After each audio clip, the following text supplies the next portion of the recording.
Hello? Yeah, hello.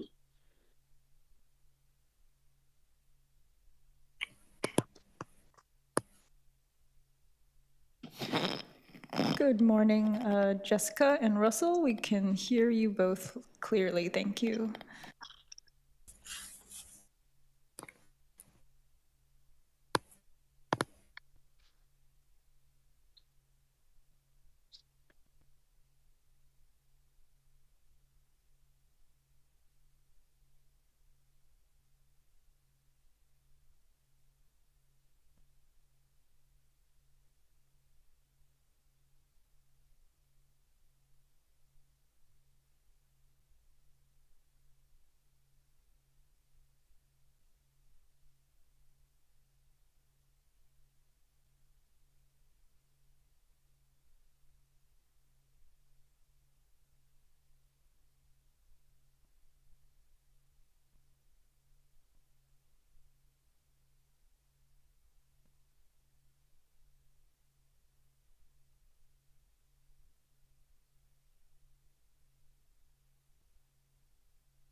Good morning, everyone. Thank you for your patience. We've just finalized a few administrative matters here in the committee room. We're ready to get going.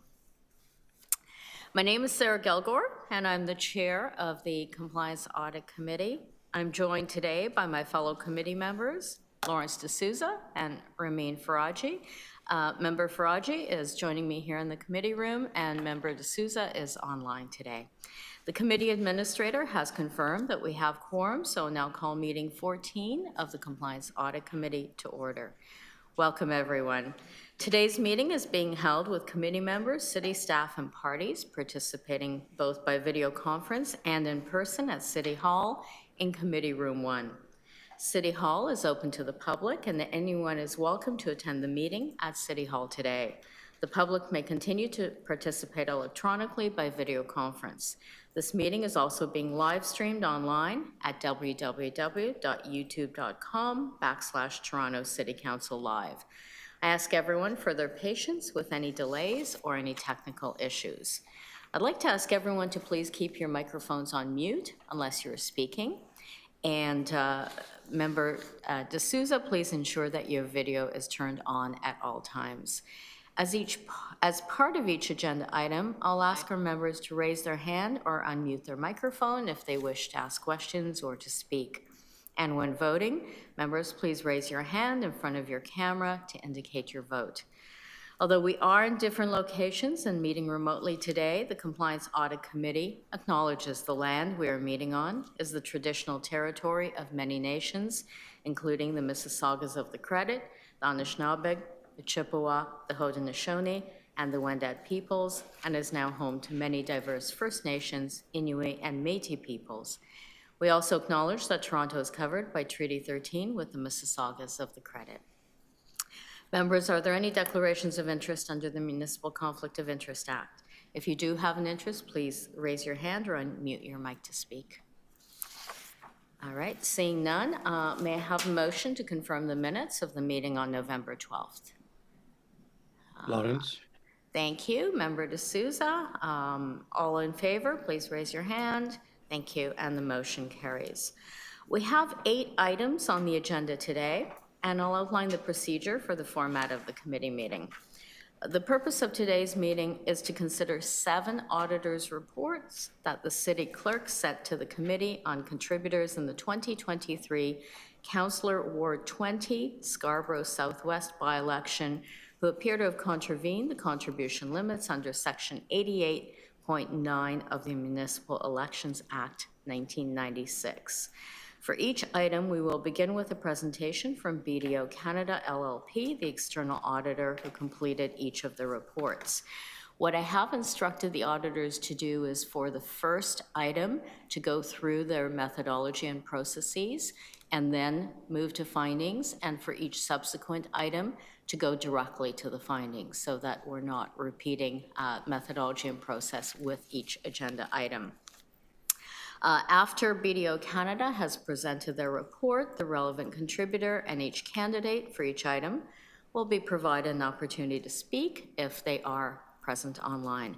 The contributor and the candidate will be given sufficient time to address the reports. If you do wish to speak and have not already registered your intention to do so, please email the clerk staff now at complianceaudit, all one word, at toronto.ca. All speakers are asked to confine their comments to the item being considered. After each speaker, the Compliance Audit Committee members will have an opportunity to ask questions.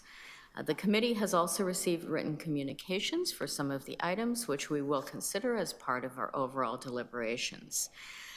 The process that we're going to go through today is we are going to consider the first 5 items sequentially. We will then move into closed session to deliberate. Each item will be considered on its merits, and then when we come back into public session, we will render our decision for each item individually.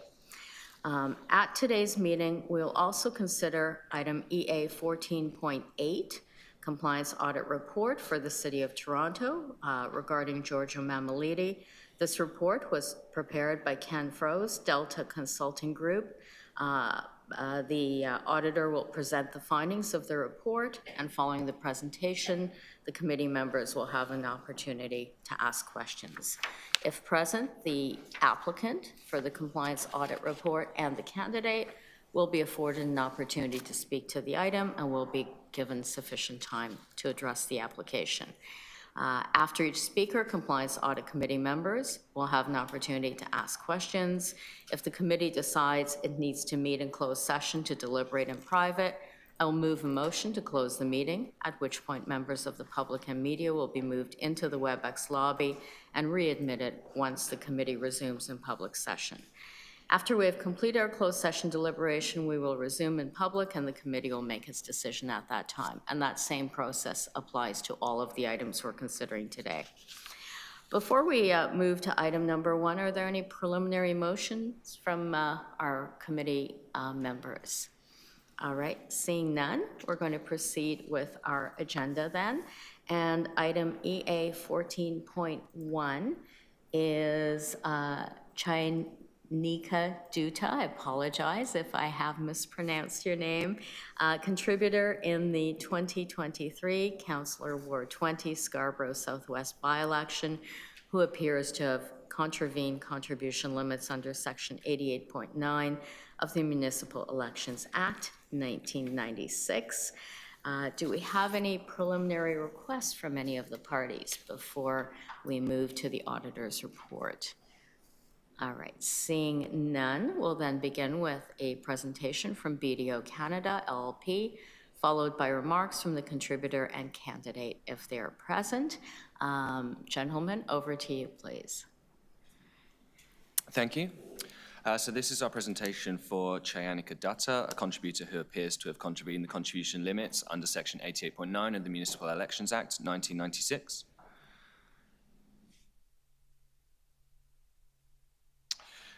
The City Clerk retained BDO Canada to conduct an independent evaluation. The objective of this evaluation was to conduct a review of the financial statements submitted by candidates and third-party advertisers in Toronto's 2023 Municipal By-Election for Ward 20 Scarborough Southwest Councillor, in order to determine whether any contributions to candidates or third-party advertisers appeared to have exceeded the contribution limits as defined in the Municipal Elections Act 1996, and prepare a report to the City Clerk in respect to each contributor who appeared to have contravened any of the contribution limits outlined in the Act. Under Section 88.25 of the Act, all candidates who filed a nomination paper must also file a financial statement reflecting their election campaign finances from the date they filed their nomination up to 45 days after voting day in the case of a by-election. In accordance with Section 88.34 of the Act, the clerk shall review the contributions reported on the financial statements submitted by a candidate under Section 88.25 to determine whether any contributor appears to have exceeded any of the contribution limits under Section 88.9. Under Section 88.29 of the Act, all third-party advertisers who filed a notice of registration must also file a financial statement reflecting their election campaign finances from the date their registration was certified up to 45 days after the voting day in the case of a by-election. In accordance with Section 88.36 of the Act, the clerk shall review the contributions reported on the financial statements submitted by a registered third party under Section 88.29 to determine whether any contributor appears to have exceeded any of the contribution limits under Section 88.13.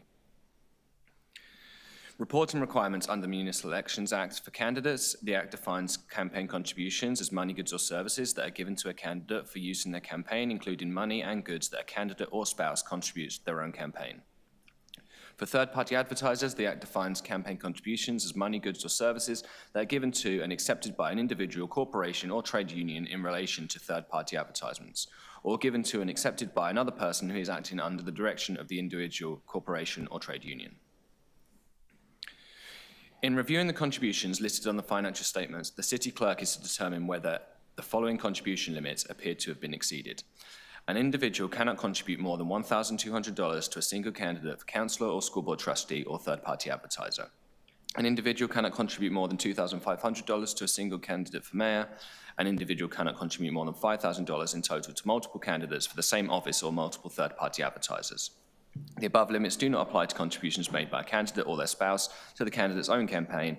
There is a separate formula to determine this contribution limit based on the number of electors in the candidate's ward. The Toronto Elections Unit of the City Clerk's Office provided BDO with the following: PDF scans of all financial statements filed by candidates and third-party advertisers, a data extract containing all contributions entered into the City's online electronic financial filing system. If a candidate or third-party advertiser did not use the electronic financial filing system, Toronto Elections staff entered the information from their financial statement into the system. To ensure the completeness of the financial statements, BDO performed the following. We compared the candidates for whom BDO did not receive financial statements to the candidates identified as being in default of the Municipal Elections Act to confirm that these financial statements had not been submitted. To ensure the completeness and accuracy of the data extract from the electronic financial filing system, BDO performed the following. We reviewed the financial statements in which BDO did not receive data from the electronic financial filing system to ensure $0 in contribution was indicated on the financial statements. We compared the total value of contributions from each financial statement to the total value of contributions for the candidate or third-party advertiser in the electronic financial filing system data extract to confirm completeness and ensure there were no duplicate entries in the data extract. Compared on a line-by-line basis, each contribution from the candidate or third-party advertiser's financial statement with the electronic financial filing system data extract in order to confirm the completeness and accuracy of the contributor name, address, and contribution value. We identified and corrected any variances between the candidate or third-party advertiser's financial statements and the electronic financial filing system data extract, utilizing the financial statement as the source data. The following procedures were performed to identify any contributors that had contributed in excess of the contributions limits set out in the Act. We compared the contributions per contributor to the single candidate limits, $1,200 for councillor. We compared the contributions per contributor to the two or more candidate for office limit, $5,000. We compared the contributions per candidate to the single third-party advertiser's $1,200 limit, and we compared the contributions per contributor to the two or more third-party advertisers limit of $5,000. The following procedures were also performed to identify any potential over-contributors. We identified any individuals with similar first or last names listed at the same address, e.g. M versus Mike versus Michael, or same names listed at different addresses to determine any potential over-contributors. We combined the total value of contributions for any contributor identified with similar or same names and conducted the procedures noted above. BDO provided its preliminary findings to Toronto Elections, who reviewed the findings and undertook to perform its own due diligence by contacting the relevant candidates or third-party advertisers to ask them to provide supporting documentation to help the City Clerk determine whether or not the contributors were the same individuals. Contributor Chayanika Dutta. The above-named contributor's total contribution appears to have exceeded the limit under Section 88.9 of the Act based on the following contributions. They contributed $1,250 to Alamgir Hussain for the office of councillor, which exceeds the contribution limit of $1,200. Thank you very much.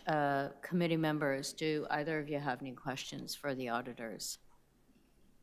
Okay, seeing none, I understand that the contributor is on the line. Do you want to introduce yourself and present your comments.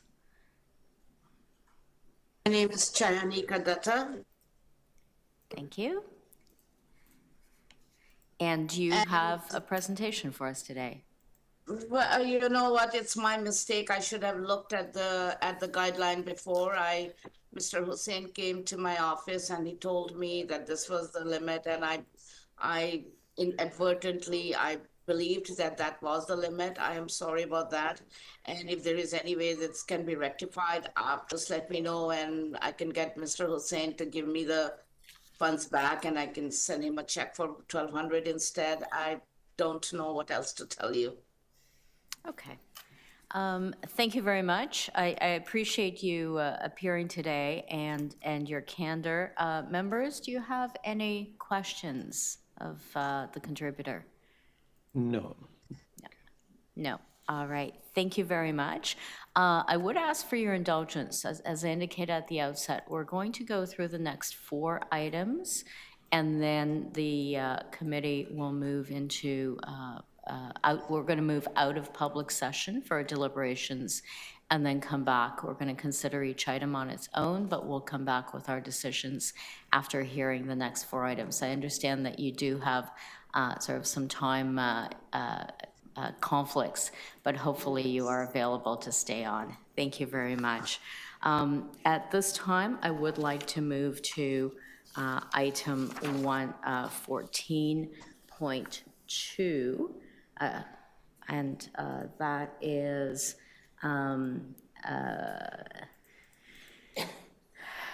Zakia Tabassum Fariha. I apologize again if I'm mispronouncing the name. Contributor in the 2023 Councillor Ward 20 Scarborough Southwest By-Election, who appears to have contravened contribution limits under Section 88.9 of the Municipal Elections Act, 1996. Before we hear from the auditors, are there any preliminary requests from any of the parties? All right, seeing none, I'm going to turn it over to BDO Canada LLP. If you could move directly to your findings, please. So these are our findings for contributor Zakia R Tabassum Fariha.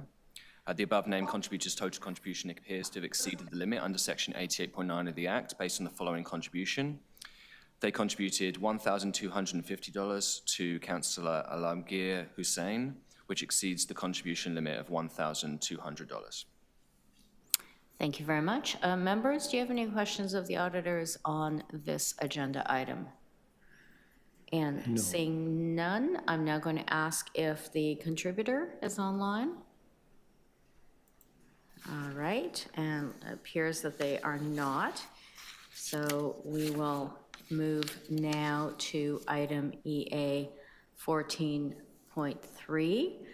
Mohammad Ziaul Haque, a contributor in the 2023 Councillor Ward 20 Scarborough Southwest By-Election, who appears to have contravened contribution limits under Section 88.9 of the Municipal Elections Act, 1996.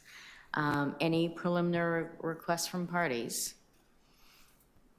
All right, then I'm going to ask the auditors to present their findings, please.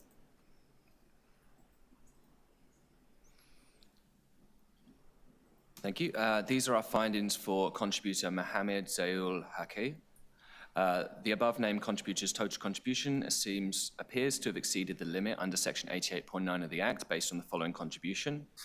$1,250 to Councillor Rahman Hossain, which exceeds the contribution limit for Councillor of $1,200.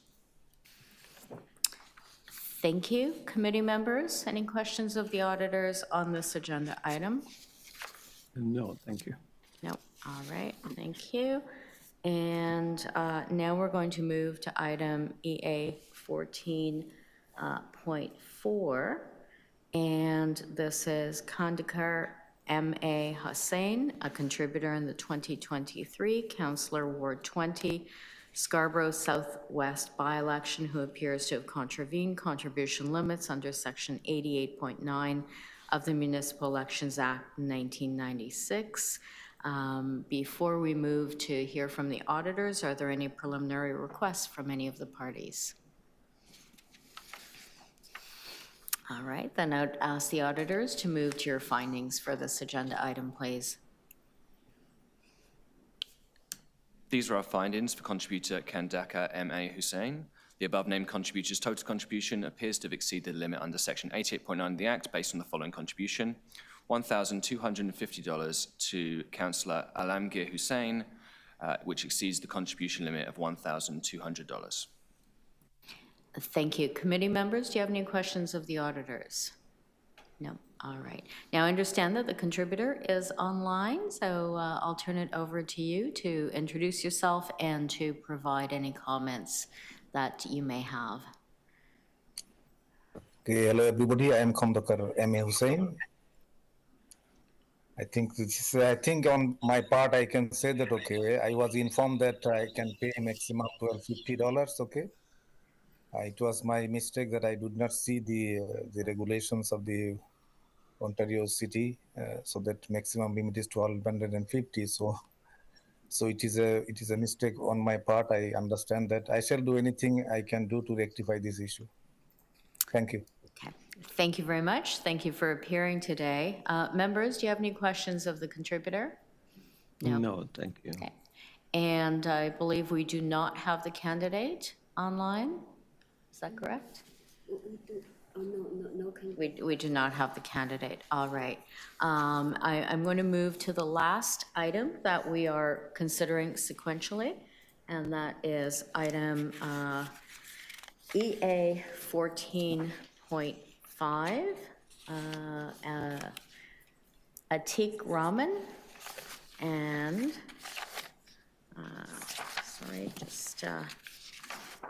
okay, contributor in the 2023 Councillor Ward 20 Scarborough Southwest By-Election, who appears to have contravened contribution limits under Section 88.9 of the Municipal Elections Act 1996. Do we have any preliminary requests from any of the parties? Seeing none, I would ask the auditors to present their findings for this agenda item, please. These are our findings for contributor Atiq Rahman. The above-named contributor's total contribution appears to have exceeded the limit under Section 88.9 of the Act based on the following contributions. They contributed $1,250 to Alamgir Hussain for the candidate's office of councillor, which exceeds the contribution limit of $1,200 for councillor. Thank you. Committee members, do either of you have any questions for the auditors? Nope. All right. Seeing none, I will ask if we have any speakers on this item, although I believe that we do not have anybody online. Okay, I've just confirmed that. At this time, I'd now like to move a motion that the Compliance Audit Committee recess its public session to meet in closed session to deliberate in private, to consider each of items EA 14.1, .2, .3, .4, and 14.5, and to receive advice that is subject to solicitor-client privilege. And again, I would just reiterate that each item will be considered on its own merits. And when we come back, we will render a decision for each item separately. All those in favor, committee members? All right, thank you, and that carries. I'll now ask the clerk to temporarily close the meeting to members of the public and to only provide access to members and appropriate staff for the closed session portion of this meeting. In addition, the YouTube live stream will be suspended until the closed session is over. And Member D'Souza, I'd remind you to arrange your surroundings so that no other person observes any part of the closed session discussion.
Thank you, everybody. We have completed our closed session deliberations, and I thank you for your patience.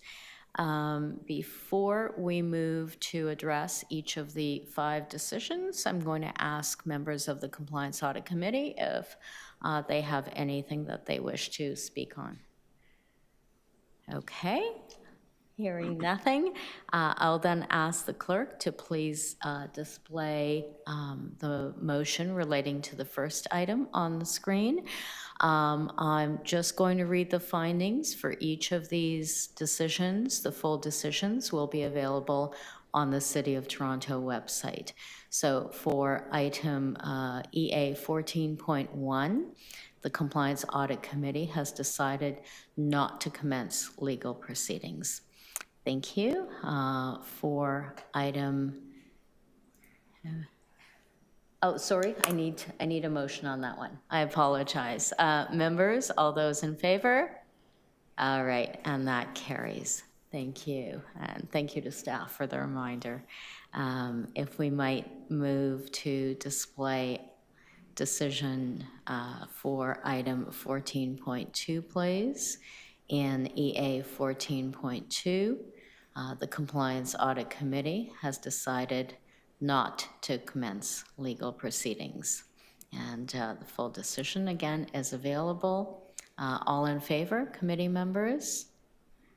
Thank you. That motion has passed. We'll now move to item 14.3.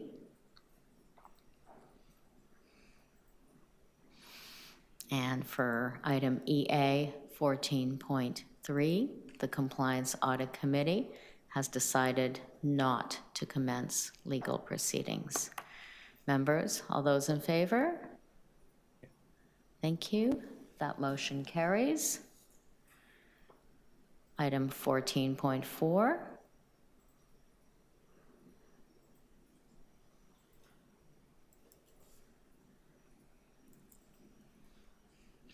For item EA 14.4, the Compliance Audit Committee has decided not to commence legal proceedings. All those in favor? Thank you. Motion carries. And the last item that we've considered in this sequence is EA 14.5. For agenda item EA 14.5, the Compliance Audit Committee has decided not to commence legal proceedings. Thank you for those who have, sorry, we do need a motion. Thank you. That motion carries. I appreciate the presentations that were made by those who did participate today, and I thank you. As I noted, the full decisions are available on the City of Toronto website. At this time, we're now going to move to item EA 14.6. Rahman Russell, a contributor in the 2023 Councillor Ward 20 Scarborough Southwest By-Election, who appears to have contravened contribution limits under Section 88.9 of the Municipal Elections Act 1996. And I would turn to the auditors. Sorry? Madam Chair, if you don't mind, given that we moved on from items 1 to 5, do we want to let those contributors know that they could... Yes, thank you. So for those who have participated for items 1 to 5, this is a public session. You're welcome to stay on, but your participation is not required. And thank you for that. So we will turn to the auditors for a presentation on item 14.6. And I would ask you to go to the findings directly, please.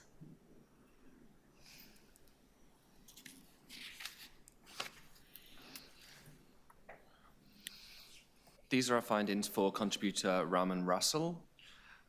They contributed $2,240 in the form of goods and services described as a fundraising event on November the 15th, 2023 to Malika Goose, a candidate for councillor. Thank you. I'll now turn to members of the Compliance Audit Committee. If you have any questions of the auditors, you now have an opportunity to address them. No, I don't have any questions. I mean, is this also an opportunity to ask about the response that we have? Have you seen the response provided? Yeah, okay. And then does it appear to you that the amount reported is an accurate reflection of net proceeds, considering the expenses that have been submitted? I can't say I did that reconciliation. Okay, fair enough. Just wanted to make sure. Okay. Okay. Thank you. We do have presenters today who may be able to speak to it. So at this time, is the contributor, Rahman Russell, here? Yes. Yes.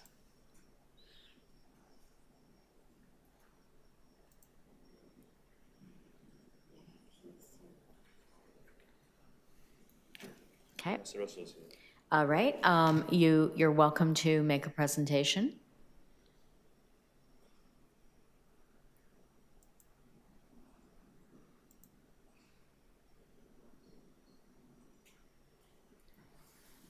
The candidate is here to Mammoliti. Okay. I just called him. He should be here soon. Okay. So, yeah, Mr. Russell is not able. We're not hearing his sound, but I understand that we do have the candidate here. Do you wish to make a presentation while we wait to hear from the contributor? Sure. Okay. So, Mr. Russell, I sent a letter out to the committee. So, Mr. Russell, along with his wife, is dedicated member of a community. They graciously offered me to host. They graciously offered to host a fundraiser with the space and the food provided for me, without any expectation of reimbursement. So I actually appreciated their willingness to help me as I can focus more on the voters and spreading my message. So at the time, I wasn't aware that the value of service, such as like space or food that was provided by a person, would be subject under the limits of the campaign laws. So it was a genuine mistake on my part, and I did not intend to violate any regulations. So I understand that services should have been treated as a contribution, and I regret any confusion that may have resulted from this. So both Russell and his wife acted out of a desire to contribute to success of my campaign, and they've always been generous to the community. At the letter I sent you guys, it clearly states that it was him and his wife who contributed to it. It wasn't just him alone. But I'm not sure why the audit didn't add that name into the list. So it was an honest mistake, and I'm willing to answer any questions the committee has. Okay. Thank you. And I see that we now have Mr. Russell here as well, but I'll provide members of the community the opportunity to pose any questions to the candidate at this time. Lawrence, a question to the candidate. Is this your first election? No, this is my second election. My first election was a city councilor, a school board trustee election. But that was a smaller election, and I was new to that. I had a lot of people guiding me doing that this time. But this time, it was a different election. It was a bigger election. It was all of a sudden. And everybody was telling me different things. So I wasn't even sure if it was right, because I thought that the rules are very different from councilor to from trustee to city councilor. So they were really different, and I was just I didn't know that the fundraiser was also part of a limit restriction. Thank you. Through you, Madam Chair, it's really hard to hear the candidate speak, so I don't know if it's a technology issue. Yeah, so just for the candidate, we're having some difficulty hearing you clearly. Are you able to refine your audio in any way? Are you using a speaker or headset? If you're using a speaker, do you have a headset handy that you might be able to use, or earbuds or something? Or alternatively, if you can just come a little bit closer to your computer when you're speaking. Is it better now? Yes, that's much better. Thank you. All right. And Ramin? I'm okay. I'm eager to hear from Mr. Russell. All right. Thank you. Mr. Russell, thank you for joining us. Do you have some additional information to share with the committee? Basically, okay, where am I? Yes. I I mean, it was just like I wanted to like help her or something, and I didn't. It's just I didn't have a like we try to help with basically goods or we. This is like all new to us, and um, I think me and my wife tried to help her, and we booked a hall. Um, Basically, I do organize events, so I try to organize a fundraising event for her, and uh, that was 1750, I believe, that we paid me and my wife both together, uh, and there was some food payment was made, I think 490 or something. So we did that as well, but there was no intention or like we don't know how to like contribute or there was what was the procedures or this type of thing. So if any mistake, I'm apologize, and I think if anything we have to correct, we can do. We can. I'm willing to do it. No problem there. Thank you very much. Members of the committee, do you have any questions for Mr. Russell? No, I don't. Yeah. Thank you. Lawrence, Ramin? No, not at this point. I'm just pouring over some of the details, but I'm fine. Thank you. All right, thank you very much.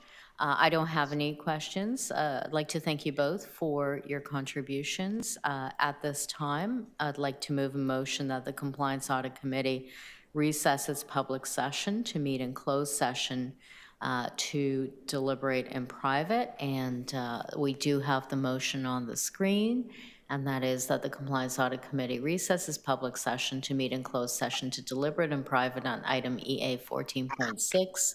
Rahman Russell, a contributor in the 2023 Councillor Ward 20 Scarborough Southwest By-Election, who appears to have contravened contribution limits under Section 88.9 of the Municipal Elections Act 1996, and to receive advice from city legal staff that is subject to solicitor-client privilege.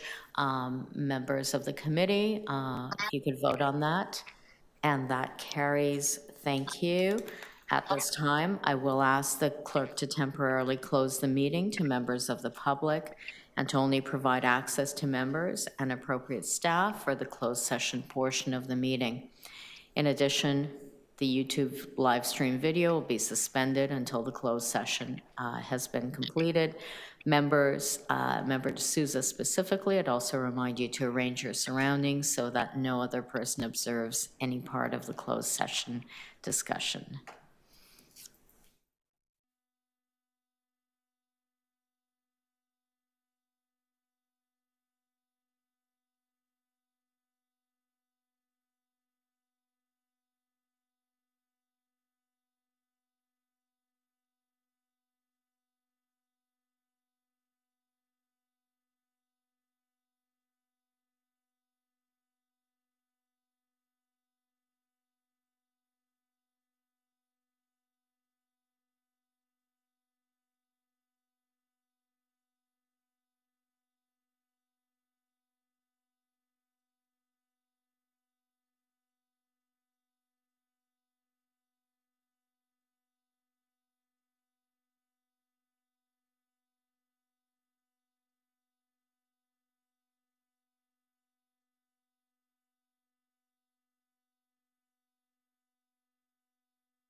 All right.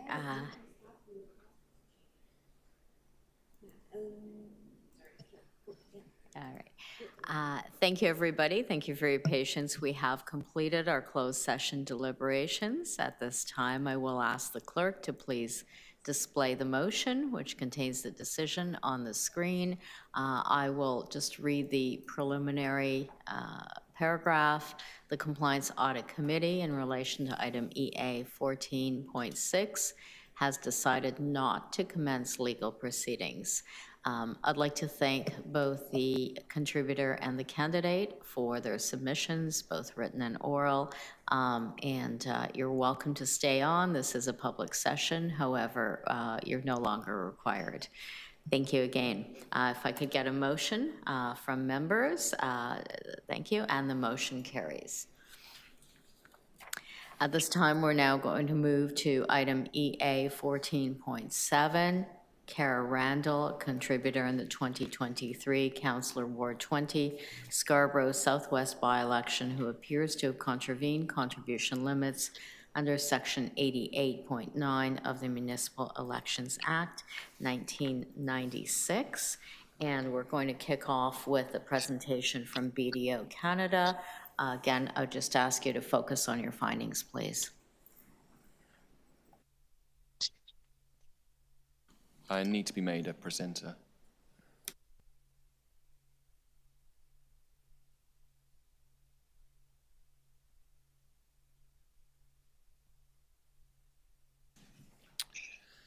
These are our findings for contributor Kara Randell. They contributed $1,500 in the form of goods and services described as a website on September the 28th, 2023, to Jessica Hines, a candidate for the office of councillor. Thank you, and I understand that both the contributor and the candidate are on the line. Before we turn to them for their presentations, I'm going to provide an opportunity to my fellow committee members to pose any questions of the auditors, should they have any. No, I don't. No? All right. Then we're going to turn to the contributor, Kara Randell. Please go ahead. Hi, good morning. Can you hear me? And no, the sound is not great. And unfortunately, we're in a room that has a lot of background noise. So if you're using your computer audio, can you lean in to your speakers? Oh, that's much better. Thank you. Yeah, better? It's better, but now we're hearing a little bit of an echo, unfortunately. Okay. One second. How is this? Is this better? This is better. I'm just going to look to city staff as we look across the room. Yes, it is better. Thank you. And I may stop you in mid-sentence if we're not hearing you clearly. We just want to make sure that we can hear your presentation. Please proceed. Okay. Well, thank you and good morning to everybody. I did submit a written statement, so I'm happy to sort of kind of go over some of the points just to give some context to the situation. I am a professional web designer and I offered services to Jessica, who is a dear friend of mine. At the time, I was not aware that my contribution would, there was a limit to contributions. And so I actually didn't provide any monetary contribution. It was all sort of in-kind support. I now understand that there are rules behind it, and I know going forward that it's not something I will do again. And I just want to apologize for the time being spent on this, and if there's any inconvenience. And I just want to ensure the committee that this was definitely an unintentional oversight. And so I'm just asking for the committee to consider this situation. And when reviewing or making a decision in this situation. So thank you. Thank you very much. Provide an opportunity for committee members to pose any questions. Yeah, Lawrence here. Who provided the dollar value of $1,500? You provided or candidate arrived at that figure? That was me. So I provided an invoice of what I would charge for websites, and I gave her a discount. Yeah, so that was definitely me. Thank you. Any other questions? No, I'm fine. Thank you. No? All right, thank you. I do not have any questions either. Thank you for providing your presentation. And I understand that we also have the candidate available to provide comments.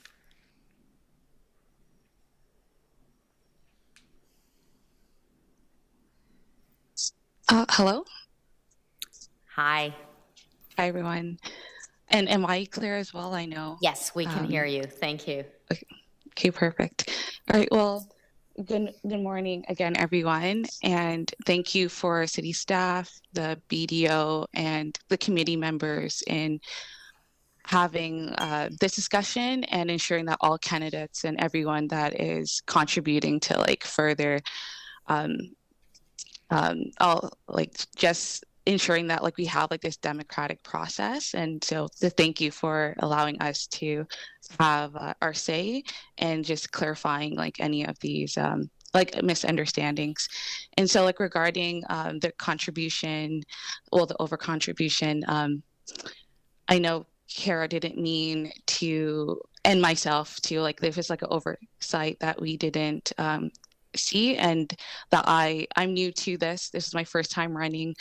I didn't understand, and I guess I wasn't clear on the rules regarding that an in-kind contribution or a reduction in her services would result in this matter. And I know going forward that I would be more meticulous in just invoices or any other contributions if I was ever to run in the future. But yeah, like I tried my best to run a campaign that was honest. And sometimes when you're doing everything on your own, sometimes you miss some important details. And so, yes. So again, sorry for any understanding and in this case, like over contribution that I had misseen. Okay. Thank you very much. Compliance Audit Committee members, do you have any questions of the candidate? Lawrence here. How much discount your friend provided you? Yeah, so overall it was, let me just get the invoice here.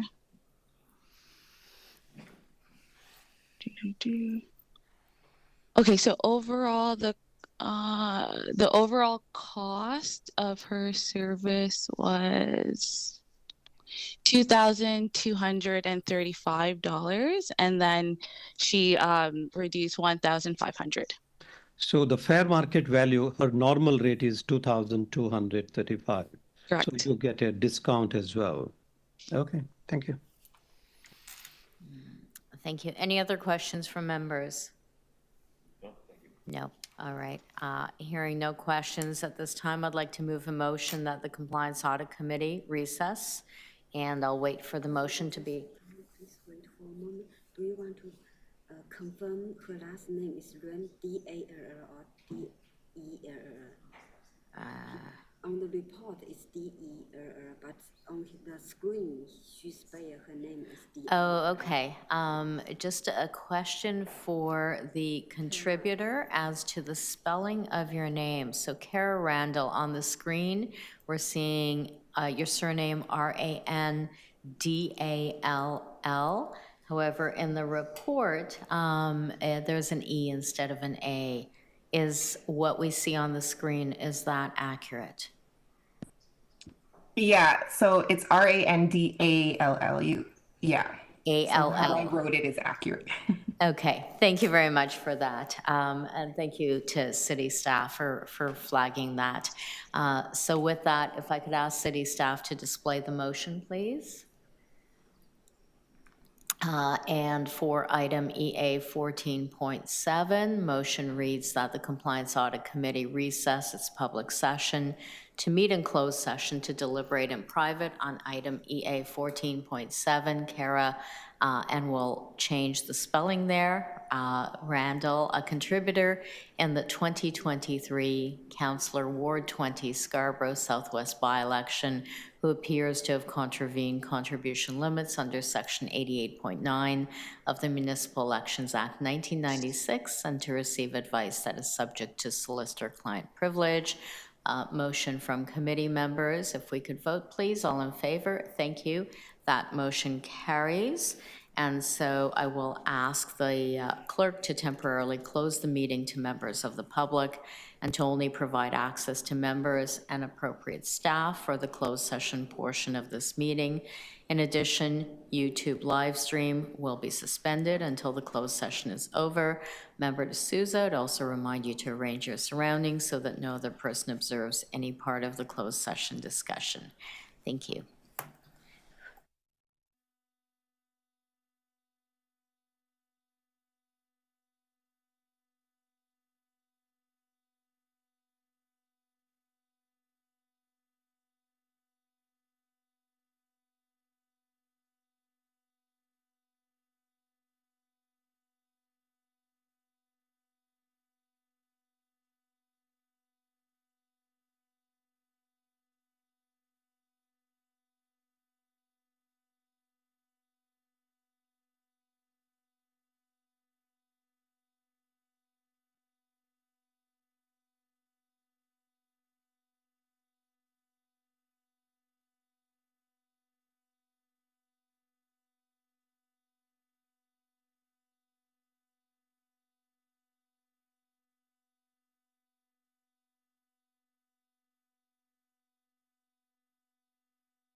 Sounds political.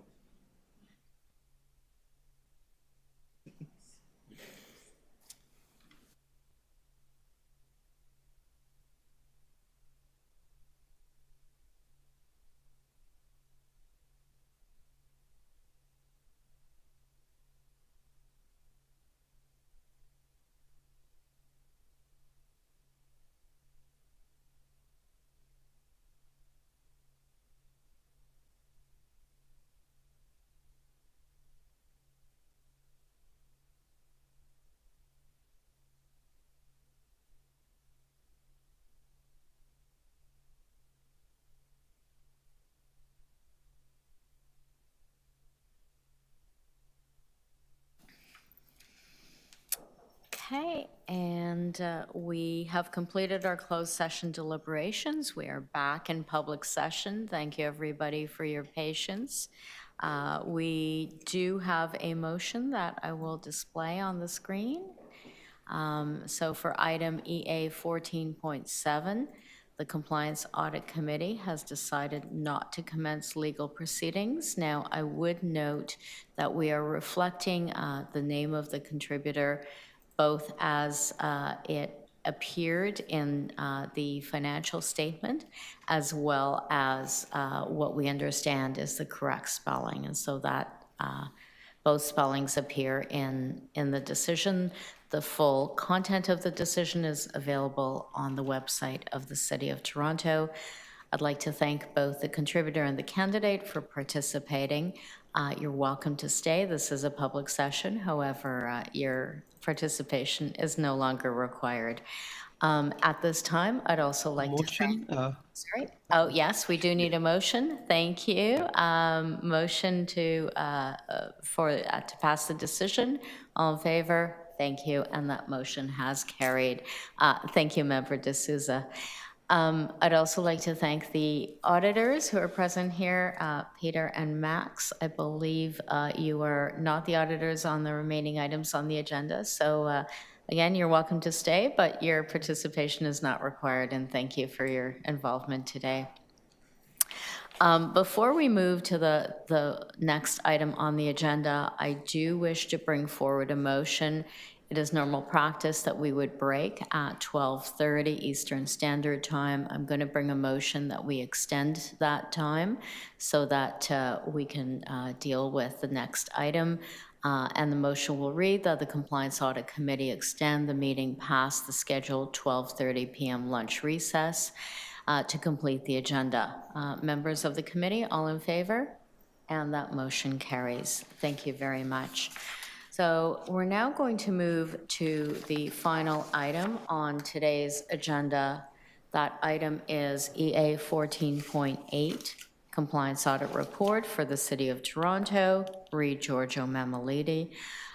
We do have the auditor available on video, and that is Ken Fruse. I hope I'm pronouncing your surname correctly. I'm going to turn it over to the auditor for his presentation.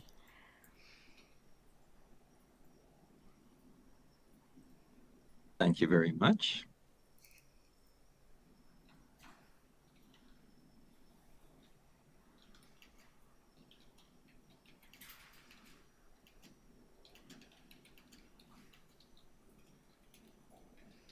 I'm going to call up my presentation, hopefully, if I'm provided presenter. Okay, here we go. Okay, and if we could ask, there's a lot of background noise in the room where we are situated today. We can hear you clearly. If you could speak up just a little bit more, that would be appreciated. I will do that. Is my presentation presenting appropriately or not? It shows that it's starting to share. We don't see the content just yet. It's likely loading. I'm looking to city staff for, now we can see it. Thank you. Okay, thank you. So,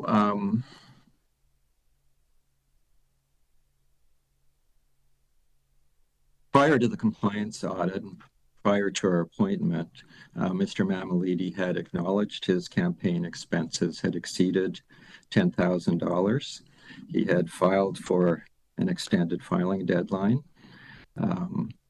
but did not meet that deadline and did not file an audited financial statement of his campaign expenses and contributions. Mr. Wiener applied for a compliance audit on two bases. One, that there's a failure to spend or failure to file the financial statement, and secondly, evidence of significant spending in several areas, and questioned whether there were other possible campaign finance irregularities. Mr. Mammoliti provided reasons to your committee previously, the lack of campaign funds to retain an auditor, and that he was unable to find an auditor in those circumstances. Just a brief background as far as the timing goes. You can see on the screen what some of the dates are. I'll just highlight that December 10th, 2023 was the extended deadline after Mr. Mammoliti applied to the Superior Court of Justice. The decision for the Compliance Audit Committee was March 22nd, and we were appointed on April 22nd, 2024. The Act states that we should promptly audit the candidate selection campaign finances and prepare a report outlining apparent contraventions by the candidate. It was a little different process because normally you have a financial statement that you're comparing expenses and contributions to. In this case, there was no financial statement. So the process was looking at the record keeping in general for contributions and expenses, looking at whether there was evidence of other contraventions like exceeding cash contributions of $25 per individuals, whether contributions and expenses were appropriately supported, whether campaign expenses were paid from the bank account of the campaign or from other sources, and if they were paid personally or from other sources, were they reimbursed from the campaign bank account. We also looked at possible contributions in kind and whether Mr. Mammoliti had met the $25,000 campaign limit for personal contributions.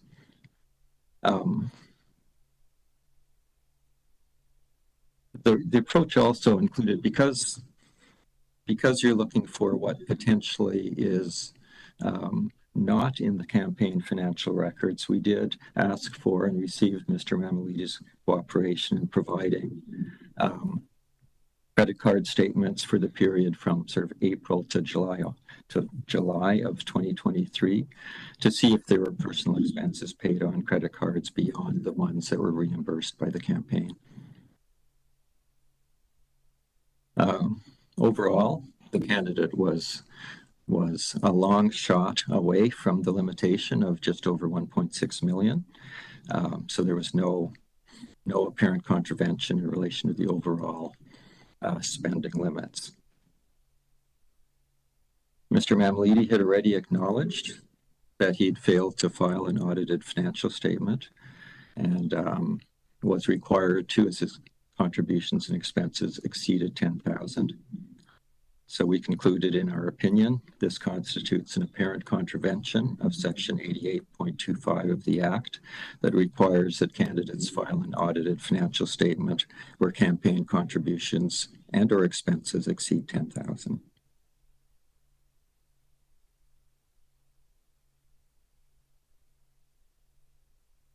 Mr. Mammoliti's personal Visa account disclosed two campaign expenses that were not reimbursed by the campaign bank account.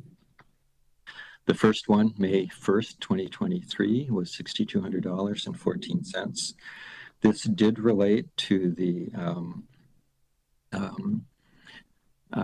sort of kickoff event, fundraising event that was raised in Mr. Wiener's application as far as the costs there. And the second one was June 12th, 2023, for a May video ad campaign that was paid from Mr. Mammoliti's personal credit card to UB Media. Mr. Mammoliti confirmed that these payments were for the campaign expenses and totaled $15,240.14. As these were not reimbursed to Mr. Mammoliti from the campaign bank account, in our opinion, these are apparent contraventions of Section 88.22 1D of the Act, which requires that all expenses be paid from the campaign bank account.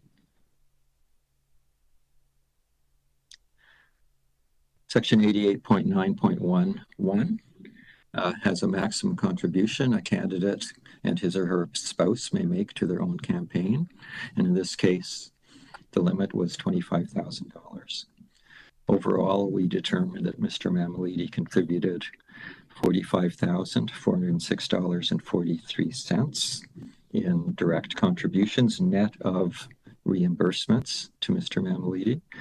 And if you include the additional expenses paid personally, the total $60,646.57. Of the $45,406.43, $45,500 were in the form of bank drafts directly from his line of credit to the campaign account. The Act does state that any unpaid but guaranteed balance in respect of a loan under Section 88.17 is a contribution, as the bank drafts were from his personal line of credit and were his personal financial responsibility. In our view, the Act considers the unpaid portion to be a campaign contribution. In our opinion, Mr. Mammoliti exceeded the contribution limit of $25,000, an apparent contravention of Section 88.9.1, sub 1 of the Act.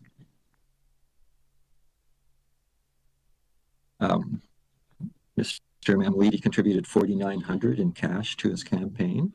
It was two separate deposits, one of $4,800 and another deposit of $100 in cash. The Act doesn't specifically distinguish between contributions candidates make and from third parties. In our view, the Act limits cash contributions regardless of who they're from. So accordingly, in our opinion, the contribution of $4,900 in cash constitutes an apparent contravention of Section 88.8 sub 8 of the Act.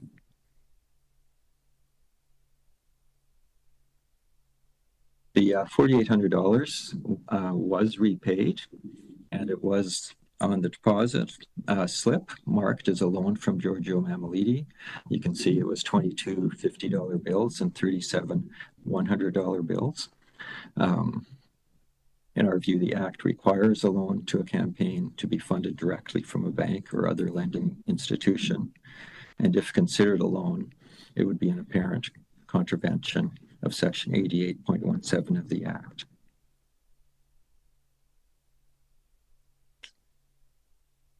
The compliance audit application included evidence of significant spending for robocalls and the campaign launch. The candidate did hold a campaign launch April 27th, 2023 at the Grand Lux. The cost of $25,198 was paid from the campaign bank account. As I noted earlier, there was another approximately $6,200 paid for entertainment-related costs that was not reimbursed from the campaign, but was also for that campaign launch. We also identified that robocall costs were paid from the campaign bank account. As a result, we didn't identify any apparent contraventions of the Act in relation to these costs, other than the $6,200 we've already addressed. There were some disputed amounts, one for social know-how and also with Dynasty Office Solutions. Based on our review, there were appropriate documents retained in accordance with Section 88.22, sub 1, sub little 1 of the Act. There were two campaign offices or campaign locations. One was both had 2-month leases. One lease was with an individual, and the individual didn't cash the second monthly payment of rent. It was for $2,260. Because we don't know how it would have been treated in the financial statement, we haven't concluded on whether or not it would have been recorded as a contribution in kind. There was also another deposit of 20 $50 bills, $1,000. Now you're permitted to accept donations up to $25 from individual contributors. Our questions on this related to there being $50 bills when the limit is $25, and we were told there was a setup for contributing or giving change if someone contributed more than or had a $50 bill and was contributing $20. And also families on occasion donated $50.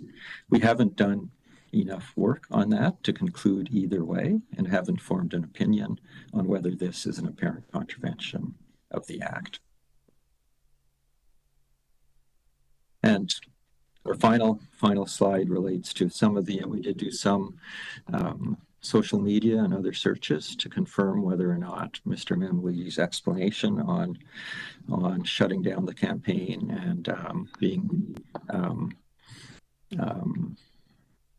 having difficulty raising additional finances, which was consistent with the bank account for the campaign account. So we did look at whether or not that was consistent with social media and media articles, and concluded his explanation did match up with what the record showed. That completes my presentation. Thank you very much. I don't have any questions on the presentation. I will provide an opportunity for my colleagues on the Compliance Audit Committee to pose any questions to the auditor. I don't have any questions. Okay. Okay. Thank you very much. And we'll now turn to the applicants and the candidate. I believe Mr. Wiener is present, and if so, you can unmute yourself if you're able to. There we go. We can see you on camera, and please go ahead. Thank you, members of the committee. Before I make my submissions, I don't know if the procedures allow this, but am I allowed to ask any questions of the auditor?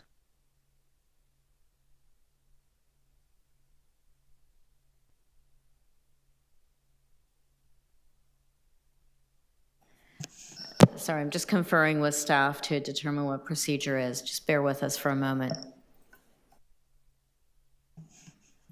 No, I've been advised that only the committee has the power to ask questions. So if you could proceed with your presentation, please. All right. Well, thank you, Madam Chair, members of the committee. I'm here today to make a submission that, in my view, the committee should commence legal proceedings against Mr. Mammoliti for the several apparent contraventions of the Municipal Elections Act, and potentially for the ones where the auditor did not complete the work to determine whether there was an apparent contravention. Generally speaking, when determining whether to lay a prosecution, the test that is used is twofold. First, is there a reasonable prospect of conviction on the charges? And secondly, is it in the public interest for a prosecution to move forward? While that's not in the Municipal Elections Act itself, it is the test used by prosecutors at all levels of government in all provinces. On the first part, whether there's a reasonable prospect of conviction, that generally is considered to be higher than the threshold of whether there are reasonable grounds to believe an offense is committed, but lower than the threshold of whether you are likely to procure a conviction. There has to be sufficient evidence that the outcome of the trial being conviction is reasonable. The public interest test is obviously more nebulous, but can look at things such as deterrence, ensuring compliance with the law, any aggravating or mitigating potential circumstances, etc. So turning to the first question of whether there is a reasonable prospect of conviction, I would say that the apparent contraventions are very clear. The clearest one, of course, is the failure to file a statement and an auditor's report at all. Obviously, that did not take place. In terms of the mens rea requirement for these offenses, the Municipal Elections Act is a regulatory regime, and under the Solse Marie test from the Supreme Court, generally regulatory offenses are strict liability unless there are grounds to believe it should be an absolute liability offense. In a strict liability offense, only the act needs to be made out unless the accused can show that they engaged in due diligence or raise a defense of due diligence, that they acted as a reasonable person would to prevent the commission of the offense. For an absolute liability offense, the act is all that is required. The Municipal Elections Act does have provisions that deal with willfully violating the act, but that just goes to the question of penalty, and that a willful violation of the act can lead to imprisonment even where it's not a corrupt practice, whereas if there is no willfulness, the only penalty that can be levied is a fine. So in my submission, when looking at whether there's a reasonable prospect of conviction, the question here is not whether these infractions were deliberate, but whether they occurred at all. Potentially, some exploration could be done of whether due diligence occurred, and I'd submit in this case, there was no due diligence. There was no impossibility of complying with the law. With respect to the auditor's report, the defense that was provided here is essentially that Mr. Mammoliti was unable to obtain an auditor. Many candidates did obtain auditors. In the current email submission, it's sort of extended on that, well, Mr. Mammoliti was unable to obtain an auditor to work for free. And he didn't want to put more money into the campaign because that could be an additional violation.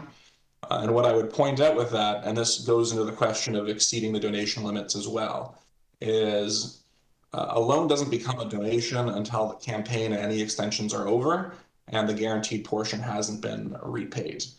And in this case, we had $45,000 in unpaid loans from Mr. Mammoliti. And what I would note, which is quite interesting to me at least, in the auditor's report at page, just for a moment, at page 10, section 3.4, paragraph 36, there's a summary of the transactions in the account. And we see that June 21st, which is the last transaction listed, although it's not at the bottom, there is a reimbursement for a loan to campaign, another 150, and then July 11th, withdrawal and closure of the account. And what I would point out is the campaign period does not end till 45 days after the election. During the campaign period, money can continue to be raised, expenses can continue to be incurred. Moreover, by that 45-day period, any candidate can file an extension to their campaign. They still have to put in a financial statement for that first period, but that extends for another 6 months the ability to raise funds to pay off any loans, and thereby, in a situation like this, avoid a deficit. So for the question of the audit, Mr. Mammoliti was already taking out loans for the campaign. It was well within his wherewithal to take out additional loans to pay for an auditor if need be. In terms of the question of whether that would have caused him to potentially go over the donation limit, he could have extended his campaign and made some sort of fundraising efforts to reduce that deficit and thereby get under that $25,000 threshold. No effort, it appears, was made to engage in any fundraising during the initial campaign period after the end of the election, let alone into an extended period. So I'd submit on both of those insofar as Mr. Mammoliti is raising a potential due diligence defense, and I think that's something that really should be dealt with at trial, given we're just looking at reasonable prospect of conviction. That militates very heavily against engaging in due diligence to prevent both the lack of financial statement and an overcontribution. Now, if he had extended and done everything he could and he still ended up in a deficit, maybe that would be a different situation for this committee, but there's just no effort here to comply with the law. Secondly, even if Mr. Mammoliti couldn't get an auditor, the Municipal Elections Act has two requirements. One is to file a financial statement. Two is to file an auditor's report on that financial statement. there was nothing preventing Mr. Mammoliti from filing an unaudited financial statement. He still would have been in violation of the Act. He still would have been subject to the automatic penalties. But the clerk still would have posted that publicly, and there would be some level of transparency into this campaign as opposed to zero level of transparency into this campaign. In fact, the Municipal Elections Act states that financial statements can be posted. This is section 88.25, subsection 12, that says essentially if a candidate files a financial statement after the deadline and after the 30-day grace period, the clerk shall accept the documents only for the purpose of making the documents available under subsection 88.9.1.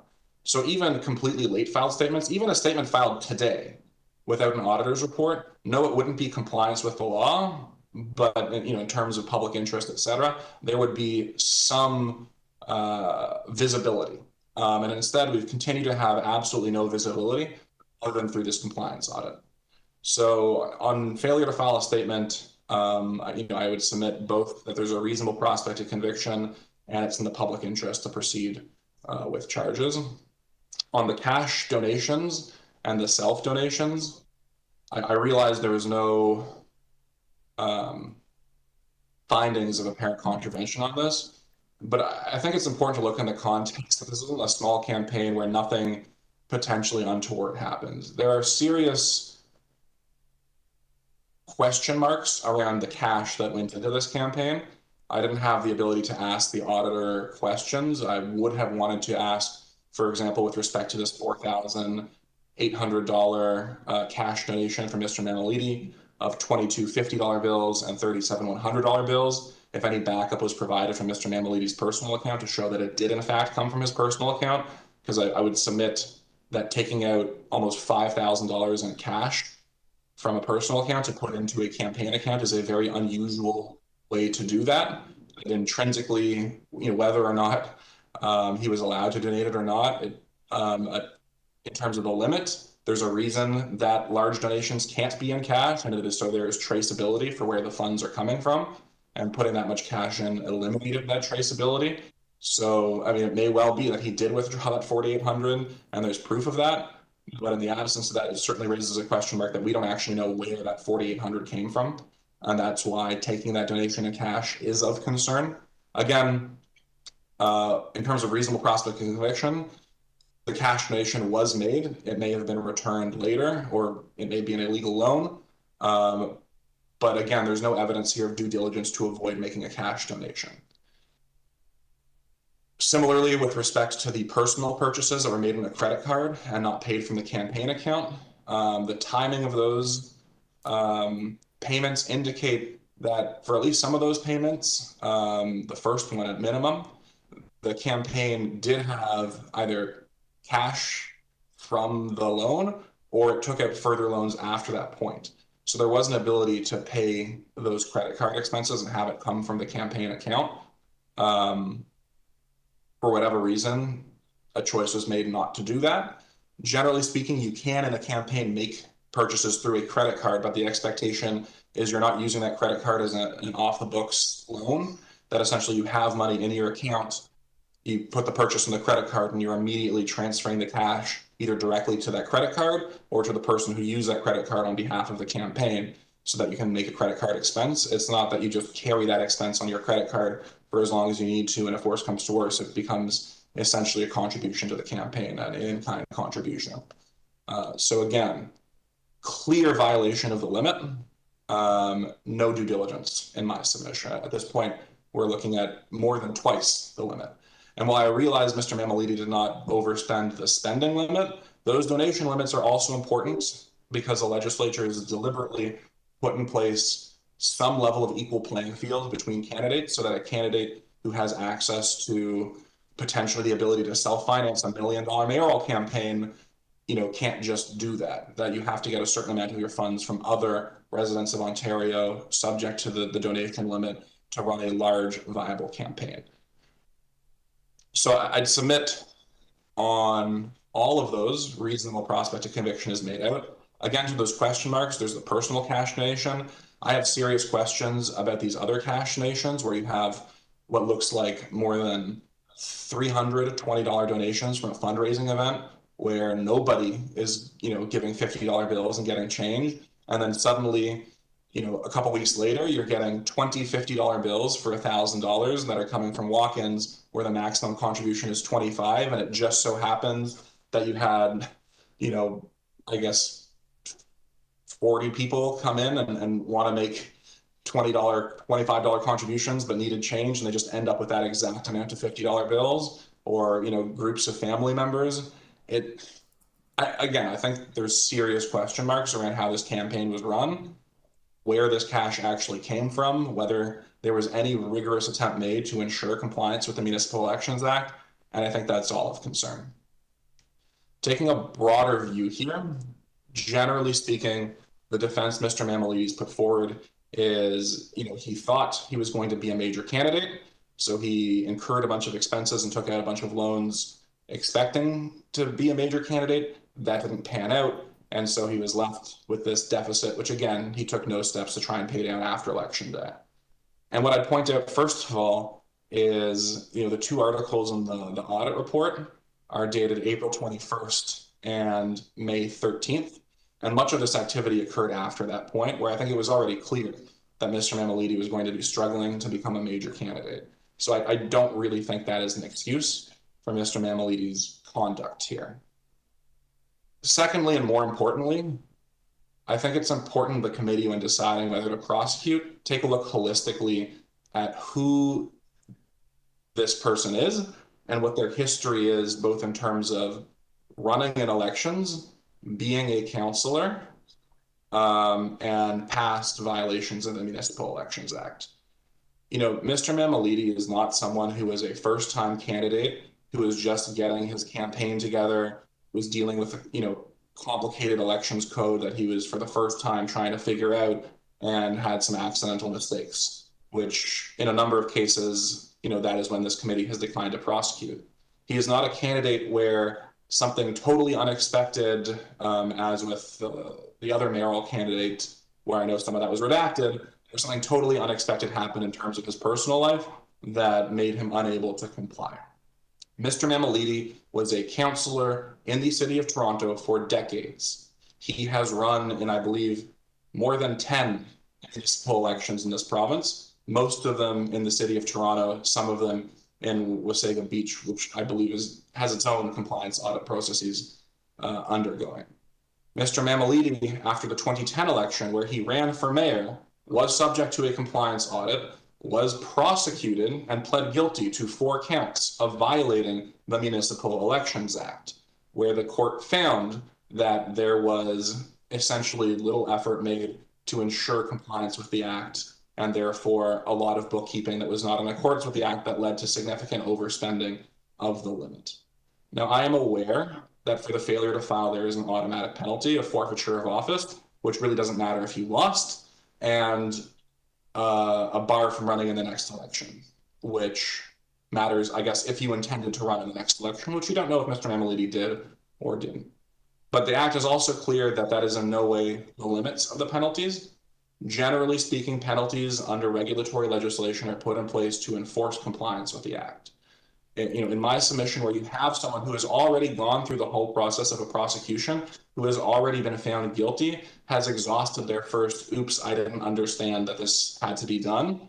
Once you've been found guilty by a court of violating the act, given Mr. Mammoliti is a person who has a long history of being in municipal office and in running, including successfully running for municipal office, that there is a heightened standard of expectation to comply with the act. And there should be an understanding that if you continue to not read what the act requires of you in terms of cash donations, in terms of ensuring that loans you make to yourself are repaid or staying under the limit, in terms of not just putting expenses on your credit card and not repaying them, in terms of having some sort of record keeping if you're going to finance, it seems like more than half of the third-party donations from cash, that you have to make efforts. And that wasn't done here. And in order to ensure public confidence in the administration of this act, I believe it is important that some level of process keeping in mind there can still be a guilty plea, there can still be a consensual resolution. This is not the end of the process, it's the beginning, but that there be some kind of process to ensure that there are penalties here beyond forfeiture, even if this was not deliberate, even if there was some level of good faith. That is why it's a strict liability offense. That if you can't show you acted reasonably to ensure compliance with the law, even if you didn't deliberately violate the law, you're still subject to some level of penalty. It happens every day for people who drive or go through a stop sign, or, you know, people get charged with provincial offenses all the time. It really shouldn't be seen as such a big deal that it only happens in the most obscene of circumstances. And what I would finish off on is Mr. Mammoliti ran for a position of extraordinary responsibility. He wanted to be mayor of the city of Toronto, which is the 6th largest government in Canada. He wanted to be responsible for a $10 billion budget. He wanted to be responsible for new strong mayor powers. He wanted to be responsible for overseeing a large capital budget, for overseeing thousands of city employees, and to have the ability to hire and fire senior employees. He wanted to be responsible for either being on or appointing the person who sits on the police services board, which is responsible for law enforcement for this entire city. Mr. Mammoliti appears to have genuinely believed that he had a reasonable shot of taking on all of that responsibility.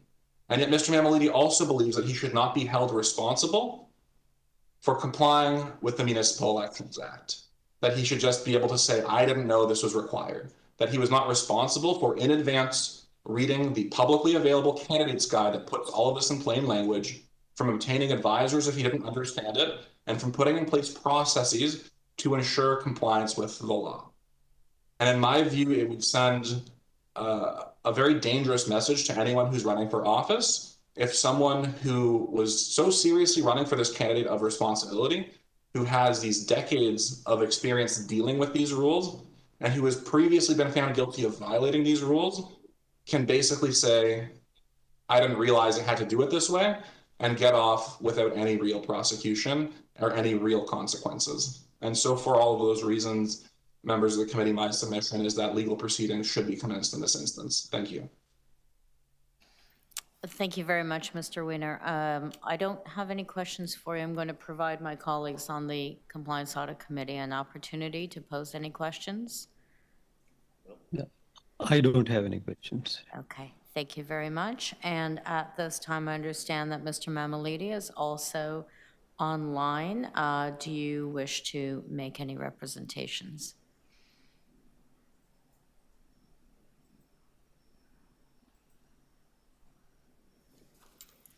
Can you hear me now? Yes, we can. Thank you. Oh, great. Okay. Yes, I do. And thank you, Madam Chair. I appreciate the opportunity. I do want to put in a verbal submission. I'd written to the committee already, and I think you have the crux of what I'm about to say in writing.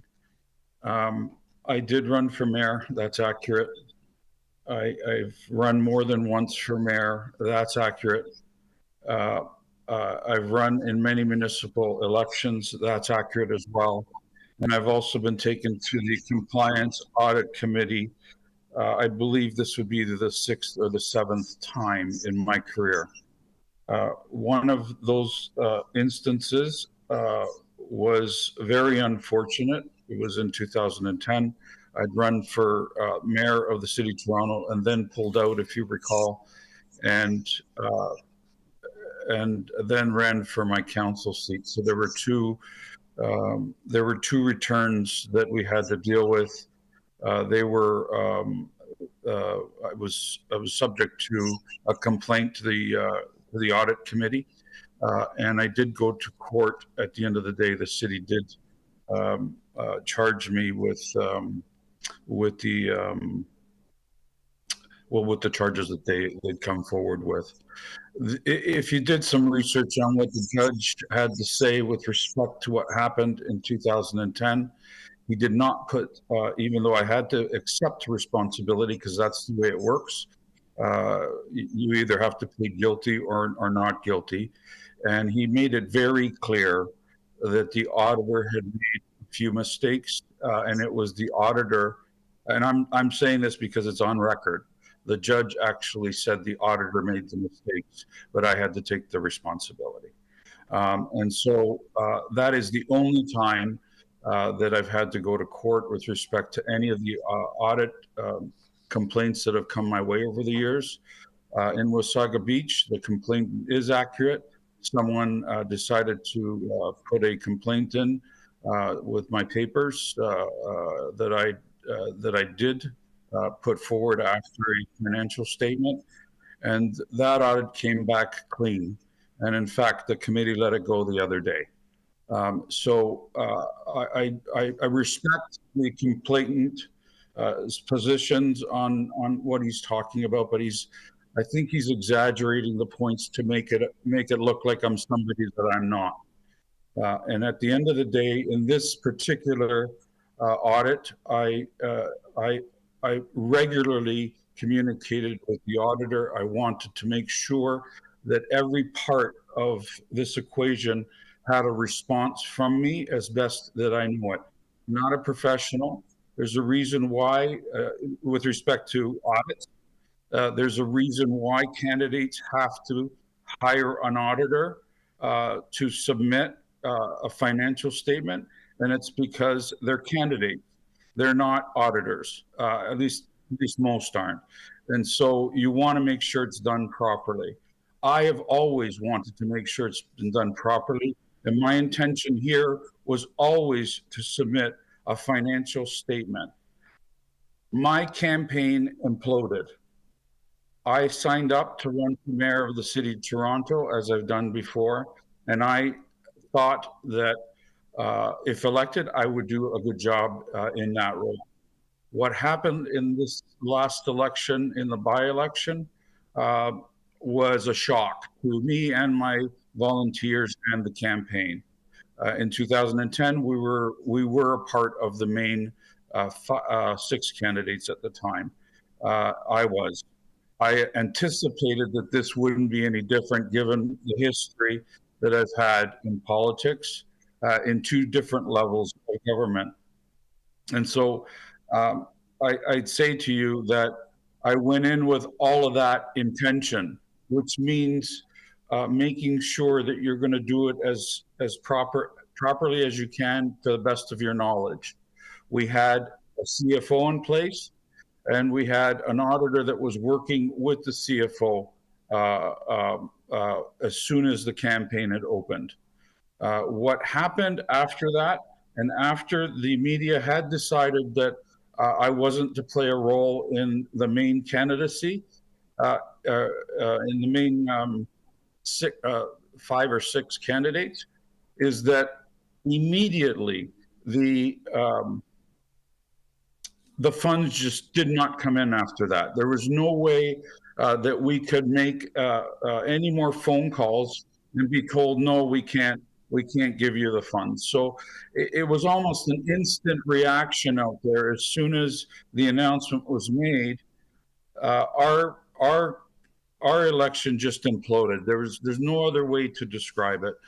And that's what happened. So we did everything we could up until that point to raise money, and it's reflected in the report. We did raise money. I did loan myself money, and I did loan myself some cash that I had of my own in my house.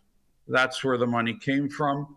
I did talk to the auditor about that. He did ask me that question, and I did also return that $4,800 from the account because we had recognized that a candidate cannot or may not, I shouldn't even say can't, I should say may not contribute over $2,500 in cash. So in order to prove a bit of due diligence with respect to this, we made sure we reimbursed it so that we did everything in our power to comply with what we thought might be the law. Now, having said that, there's no specifics in the Act with respect to a candidate and whether or not a candidate can actually give more than $2,500 cash. And so I need to say that because it speaks to donations, and it speaks to others that want to give you cash. It doesn't speak directly about a candidate, but we did our job by reimbursing it anyway. And I just finished telling you where the money came from. It didn't come from an account. It came from my house. And a lot of people keep a little bit of cash in their house, and that's exactly what happened here. And that was explained to the auditor as well.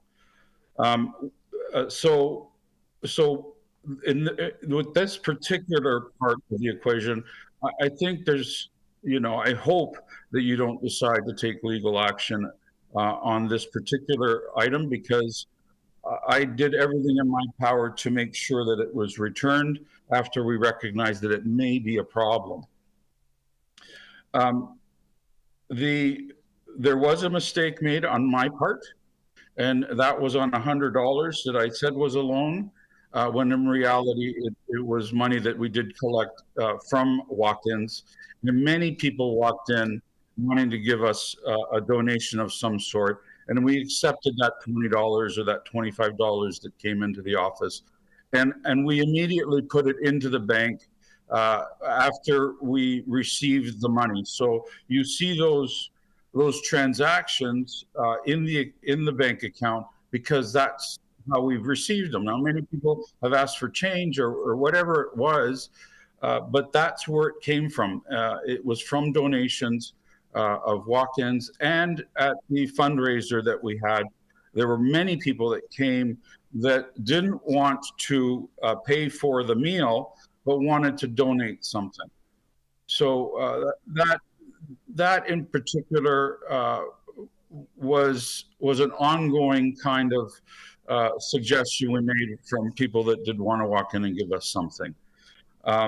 And so it's again reflected in the deposits that we made, and I do hold firm to that, by the way.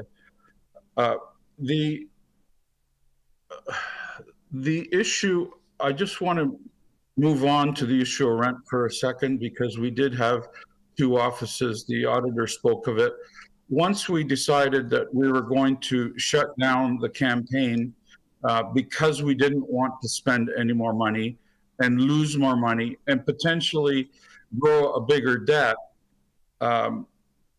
we suggested to the landlord that he look at getting us out of the lease that we had for the 2 months.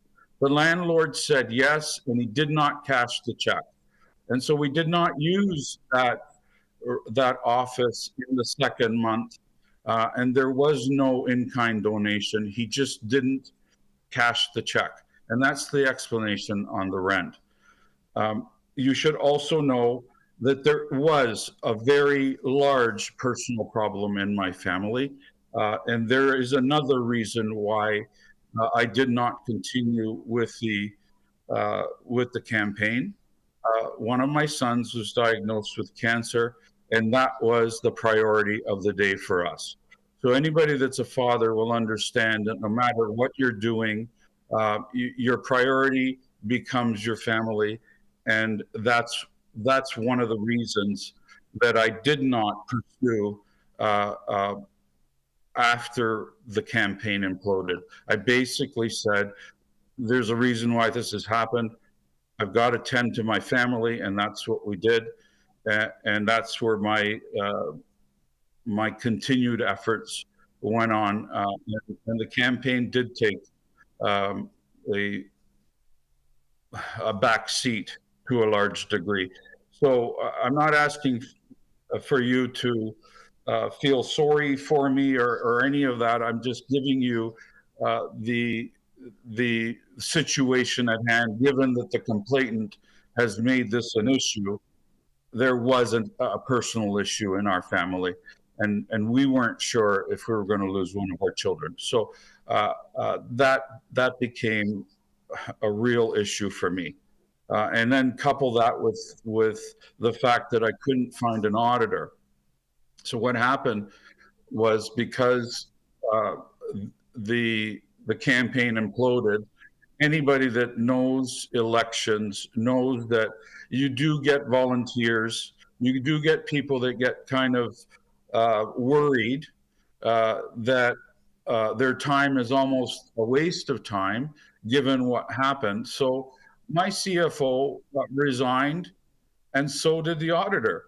And that was at the beginning when all of this kind of, after we structured everything, after we loaned ourselves some money and we made sure that we were heading in the direction of running for mayor.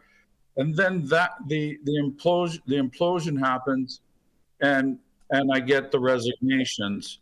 And I can tell you that the mood wasn't the best in the office at that point. So I think one of the reasons the CFO resigned and his team resigned was because there was no more money, and people wanted to be paid. And when people can't be paid, they leave. And so that's in a nutshell what happened. And at that particular point, we did our darndest to try and find an auditor. I personally made calls for 2 or 3 days. I think I probably called 90% of the GTA chartered accountants to see if they would take on the case. The minute they found out why I was calling and the logic and the reasoning, and they knew that I wasn't a part of the race to that degree anymore, they knew they couldn't get paid, and they said they can't audit my books. There's a reason I didn't put the statement in, the audited statement in. It's because I could not find an auditor. And contrary to what the complainant has said, I have always put in a financial statement with an auditor. This was completely different.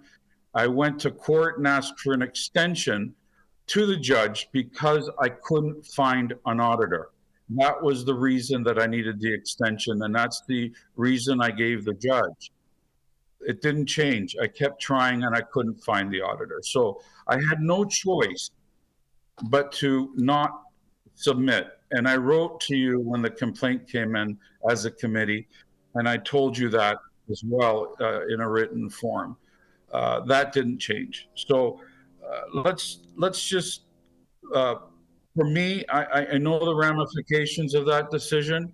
I'm willing to live by that ramification with respect to what the Act says, and I have no choice at this particular time.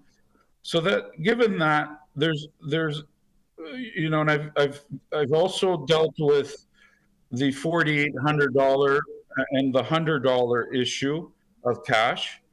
There's only one other issue that you're going to have to make a decision on today, and I hope it isn't legal action, and that is the amount of money that I donated to myself. Apparently, this was not. It was all inadvertent. My intention was to raise the money and pay off the loans to the 2 credit cards, and to the the 1 credit card, and the credit line. We paid off pretty much every other debt except the debt coming to me. So I lost money in this venture. It was inadvertent. I did not do this on purpose. And I think any judge would see that I did not do this on purpose. It happened the way it did, and it happens to a lot of elections. And I went forward with the understanding that this would be logged as a debt. I didn't, as much as I have run elections, I didn't grasp the fact that if you owe money to anybody in an election, it automatically becomes a contribution by the candidate. And that's what brought up the over expenditure of that particular category. It was not something that I did on purpose. And I think the committee knows that. And I think anybody looking at this kind of knows that. And I also know there's a lot of politics going on here. You know, yeah, I was a politician for many years, and we all know that there's some controversy to everybody's positions, and I'd like you to read through that before you decide as well whether or not you want to take this to court. But those are the four issues. Those are the four main issues, and I think I've kind of hit on all of them in terms of how I've dealt with them. And I'm glad I'm having this opportunity to talk to you. The auditor shows it very clearly, the reimbursement of the $4,800. I've explained to you that the $100 was my mistake. It was not a loan. It was an actual donation. And it was an actual family that came in and made a donation. That's what happened. Let me just see if I can say anything more with respect to this. I think that my position on the act itself doesn't talk about this scenario. I think that the act didn't anticipate that someone can't find an auditor when it suggests that an audited statement has to be put in. But it doesn't suggest what someone should do if you can't find the auditor or if you can't pay for the auditor. I could have hired an auditor with my own funds, and then the limit, the loan limit would have gone up. I couldn't afford it anyway. I mean, I was, you know, there was enough money coming through that account, and me taking money out of my own home, I did not want to risk another $2,000 or $3,000 at that particular time, given our family situation that we had as well. And so the explanation of hiring an auditor with my own funds to put the audited statement in, the logic behind that is you break the law one way or you break the act the other way. You know, like what are you supposed to do in these circumstances? So my judgment said fold everything. My judgment said, let's tell the truth. Let's make sure that we did everything we can, including going to a judge and asking him for some more time for us to be able to find the auditor, and we didn't.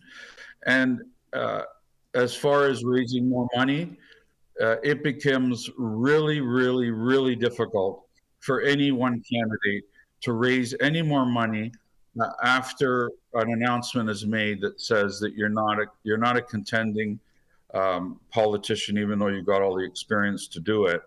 Nobody wanted to give to our campaign at that point. So it's not as easy as Mr. Wiener suggests. And I knew that, and that's why I had to fold the campaign along with the personal issues that we had with my family. I do respect the committee, and I apologize that I couldn't make it in March when you had your meetings. But again, it had everything to do with what was going on with my family. And let me just, got a couple more notes. I just want to make sure I get everything in.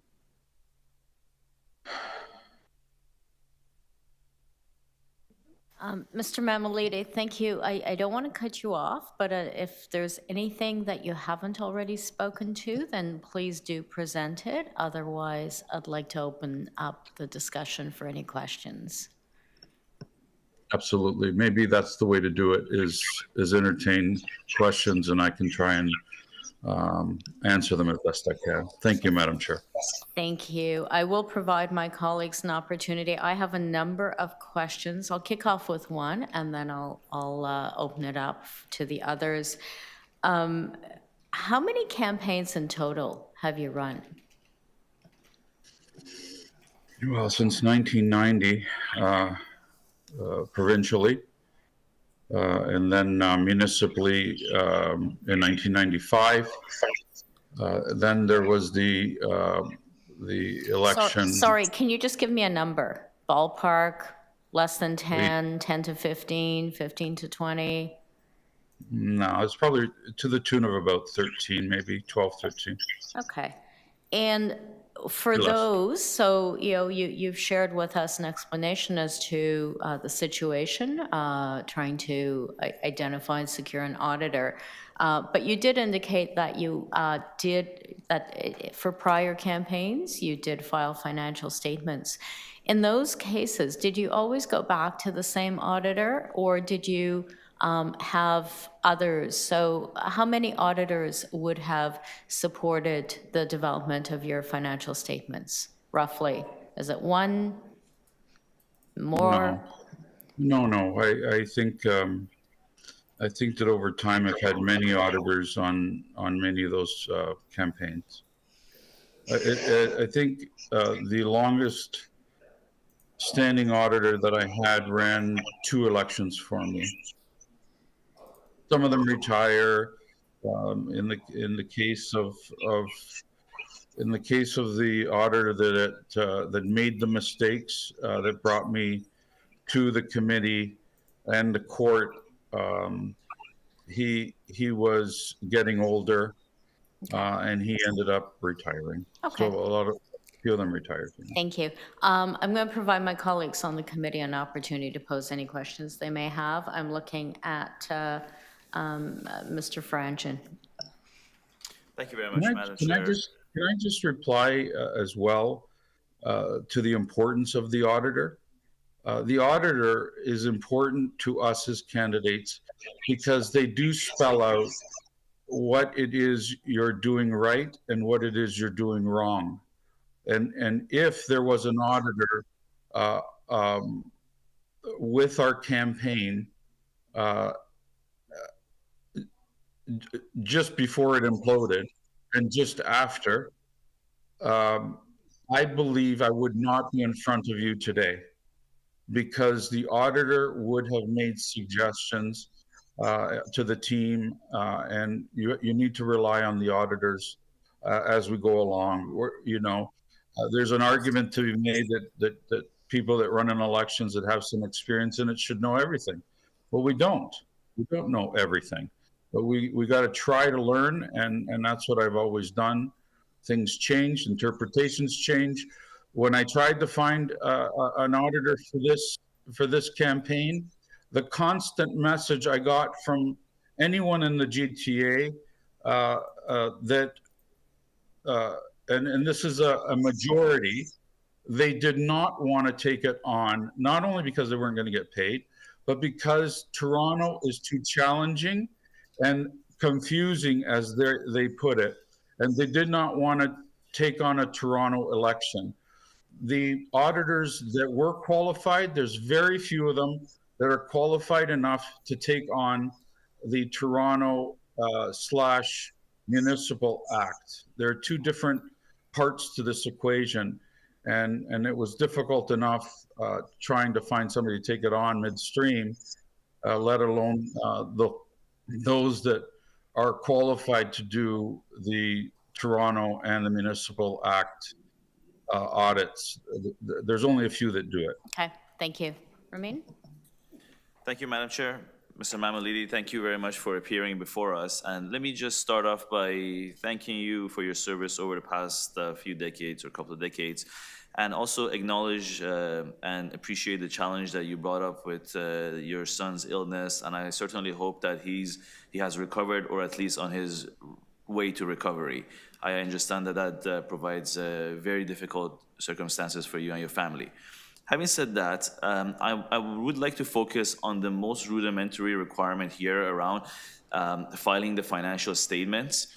And I would like to challenge the idea of finding the auditor was a major obstacle. And I think, and I could understand why that would have been an obstacle, because as an accountant, I know that an auditor should preclude themselves from an engagement that could be compromising.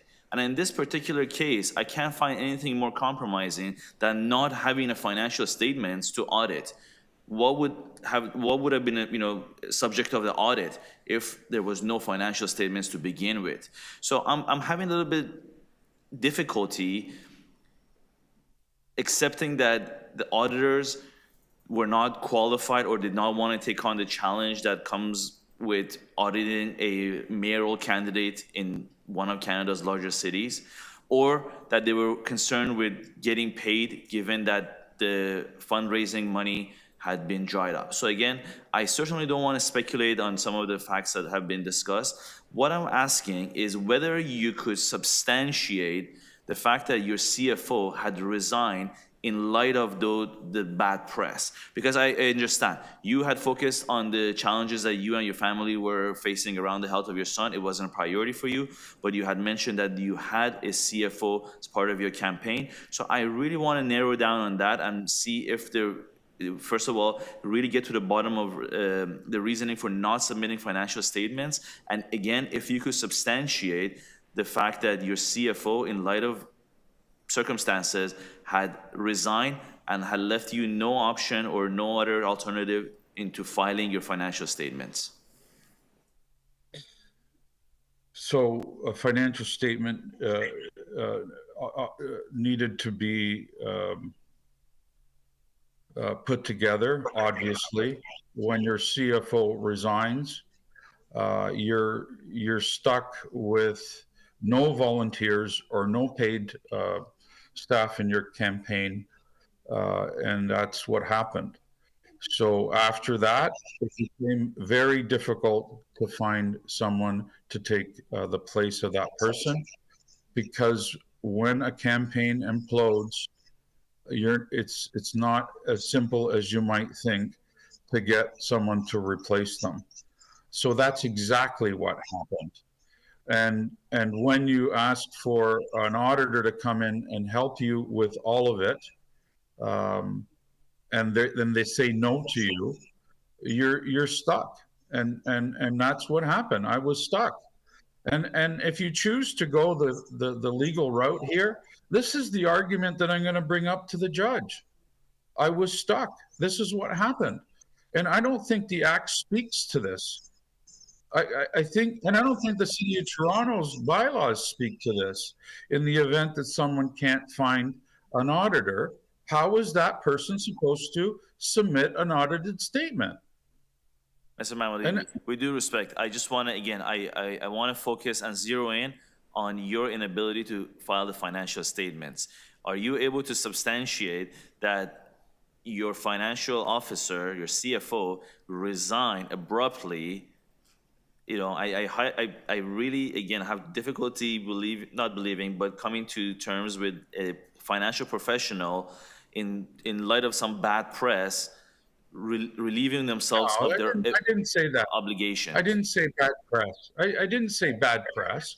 I said that the media had determined that I was not to be a part of the main candidacy debates.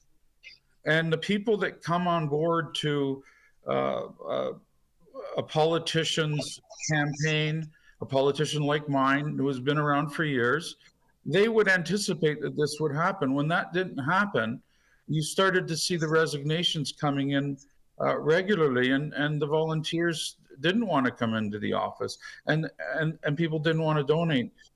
That's what I said. I'm sorry, but I didn't say that. I think, and I apologize if I misled you. So again, the question remains, if you have records or any way to substantiate the resignation of your CFO prior to the conclusion of the campaign. I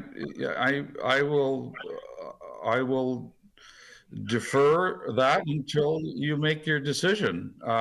If I have to go to court and provide that information, that's exactly what I will do. I'm giving you the truth here. And that's what happened. And it's been consistent, by the way. I did go to the judge and talk to the judge when I asked for deferral. I told the judge why I needed it. So there isn't any inconsistencies here. This is the issue. This is why I couldn't put in a statement. I mean, you can believe me or not, and it sounds like you're not, but at the end of the day, that's what happened. And I'll continue with this in front of a judge if I have to. Thank you, Madam Chair. I yield my time. Thank you. Member D'Souza, do you have any questions? No, I don't have any further questions. Okay. Thank you. this time, I'm going to bring a motion to go into closed session, please. And I'll read the motion that the Compliance Audit Committee recess its public session to meet in closed session to deliberate in private on item EA 14.8, Compliance Audit Report for the City of Toronto regarding Giorgio Mammoliti, and to receive advice that is subject to solicitor-client privilege. Members, all in favor, please raise your hand. Right, and that carries. Thank you. I'll ask the clerk to temporarily close the meeting to members of the public and to only provide access to members and appropriate staff for the closed session portion of the meeting.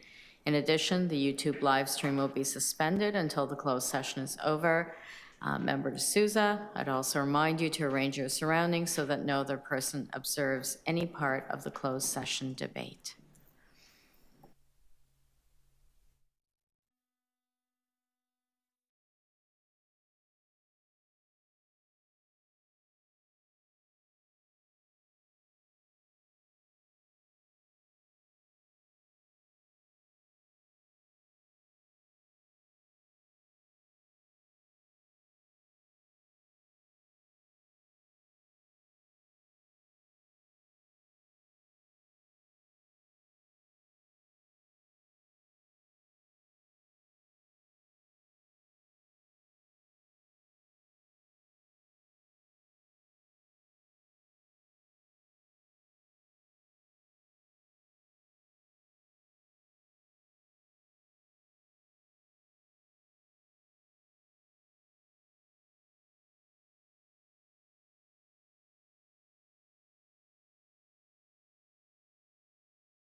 All right, thank you, everybody. We have concluded our closed session deliberation, and at this time, I'll ask the clerk to please display the motion on the screen. I will just read the preliminary paragraphs, and then we'll also read paragraph 7. The full decision will be posted on the City of Toronto website momentarily. With respect to item EA 14.8, the Compliance Audit Committee considered the apparent contraventions identified in the audit report prepared by Delta Consulting Group, which is referred to as the auditor's report in the decision, of the election campaign finances of Giorgio Mammoliti, and has unanimously decided to commence a legal proceeding against the candidate for the apparent contraventions.